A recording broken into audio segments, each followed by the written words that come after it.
একদম এবং এই নিয়ে বিতর্ক আছে, সবার মধ্যেই বিতর্ক আছে, যেহেতু সারা ভারতবর্ষের ঘটনা। সারা ভারতবর্ষ নিয়ে আমি বলছি না, কেন সারা ভারতবর্ষের ওই মানে ছোট ছোট জায়গাও চিত্র কি হবে আমাদের পক্ষে এই স্টুডিওতে বসে বলা সম্ভব নয়। এটা একটা ওভারঅল সার্ভে ন্যাশনাল নেটওয়ার্ক থেকে হয়েছে, সুতরাং এটা কি হবে না হবে সেটা 4 তারিখে ফলাফলে বোঝা যাবে। কিন্তু কোথাও একটা সাংবাদিক হিসেবে প্রায় 30 বছরের বেশি কাজ করার অভিজ্ঞতা থেকে আমি একটা মোটামুটিভাবে একটা ধারণা করেছি।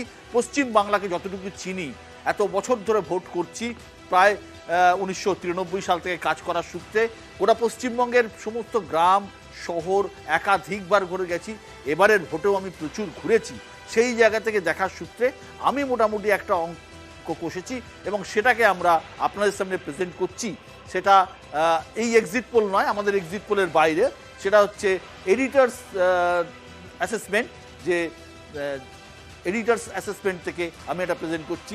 ভুল দিক নিয়ে সেটা আপনারা বলতে আলোচনা করব। তৃণমূলের সম্ভাব্য আসন, এটা সম্পূর্ণভাবে এডিটার্স অ্যাসেসমেন্ট। তৃণমূলের সম্ভাব্য আসন জঙ্গিপুর, বসিরহাট, বারাসাত, দমদম, শ্রীরামপুর।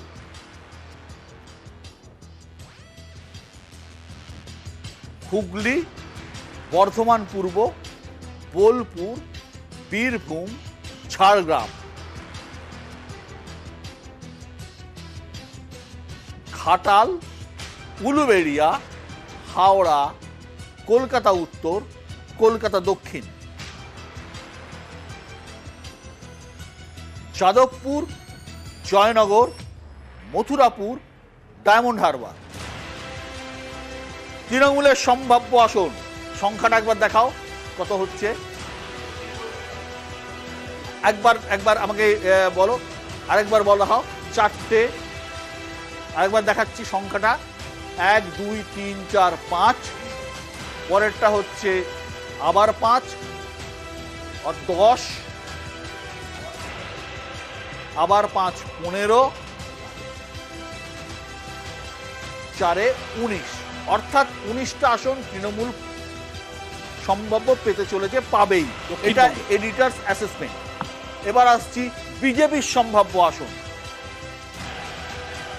কোচবিহার, আলিপুরদুয়ার, জলপাইগুড়ি, দার্জিলিং, বালুরঘাট, মালদা উত্তর। আসছি পরেরটায়, রানাঘাট, বনগাঁ, আরামবাগ, পুরুলিয়া, বাঁকুড়া, বিষ্ণুপুর। কাঁথি, তমলুক। বিজেপি কটা হলো? 14টা। তাহলে একদিকে হচ্ছে 19টা, অন্যদিকে 14টা। এখনো বাকি আছে অনেকগুলি আসন, 19 আর 14 বাদ দিলে 9টা আসন বাকি থাকছে। 9টা আসনে কি হতে পারে? জোট কি পেতে পারে? মালদা দক্ষিণ জোট পেতে পারে বলে মনে হয়, কংগ্রেস পেতে পারে। তাহলে 40টা আসন, মাফ করবেন, হ্যাঁ 34টা আসন আমাদের হয়ে গেল।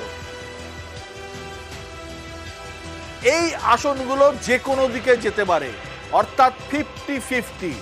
এই আসন যে কোনো দিকে যেতে পারে, যেদিকে যাবে সেদিকে ভারী হবে। রায়গঞ্জ, বহরমপুর, ব্যারাকপুর, কৃষ্ণনগর,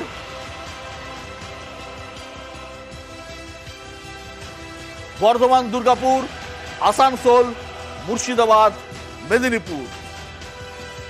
এই 8টি আসন যে কোনো দিকে যেতে পারে। এই 8টি আসনের মধ্যে 50-50 হতে পারে, 8টি আসন একদিকে যেতে পারে, 8টি আসন অপর দিকে যেতে পারে। কিন্তু এটা হচ্ছে মোটামুটিভাবে আমাদের মনে হয়, যে এডিটারের মনে হয়, সাংবাদিক হিসেবে এবং এই চ্যানেলের এডিটার হিসেবে আমার মনে হয় যে 19 এবং 14 পরে এই 8টি আসন যে রয়েছে, এই 8টি আসন যে কোনো দিকে যেতে পারে, একটি আসন জোটের পক্ষে যেতে পারে। আপনাদের মনে হতে পারে যে এটা আপনি মানতে পারেন, আপনি নাও মানতে পারেন।